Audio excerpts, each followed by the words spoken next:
Hello, my name is Colt Brown. I'm going to be doing the skin, head, and lymph node assessment video. First thing I'm going to do is I go into the patient's room and I would identify myself to the patient, and then I would confirm their identity by verifying their name and date of birth. When we do the head assessment inspection portion, I'm going to inspect the head for symmetry and size and shape. We're also going to assess the symmetry, facial symmetry, and we're going to do that by looking at the eyes, eyebrows, and the corners of the mouth to determine if there's any drooping on either side and make sure that they're even.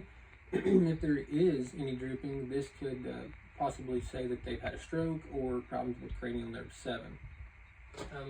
Then we're going to also, while doing that, be looking for any involuntary movements like tics or triggers.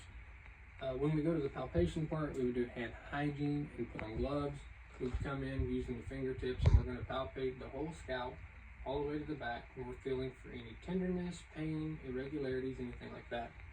From there, we would move down to the temporal mandibular joint. I would have the patient open and close their mouth normally, all the while I'm feeling for the movement to verify that it is smooth and to check for any pain or crepitus. Then I would go into the skin portion of the assessment. We're going to check for skin color, uniformity, and discoloration, checking for things like pallor, jaundice, or cyanosis. We want to check the skin for lesions, wounds, scrapes, bumps, hydration status. We want to check to see if skin is dry, moist, cracked. And we also want to look for any petechiae or bruising, as this can indicate a possible underlying condition. Then we want to be able to come in and palpate the skin. You want to use the back of your hand, and you can feel back here for temperature, as well as checking for how smooth or rough and scaly the skin is. You also can check skin turgor, which helps determine hydration status. When you do the head portion of it, you can check it with the clavicle, which for her we would do here, and then we would just pull up and let go, and that determines how we check hydration status. Then we would go into the lymph nodes. When you do the lymph nodes, you want to use 3 fingers on each hand. You want to use the tips of your fingers, the pads, and you want to rub in a circular motion. So you start with the preauricular, and we would rub in a circular motion. Then we go to the postauricular, which is behind the ear. Then we would do the occipital, the base of the skull in the back. And then we would come down to the submandibular, which is halfway between the point of the chin and the point of the jaw back here in the back. Then we go to the submental, which would be right here underneath the chin.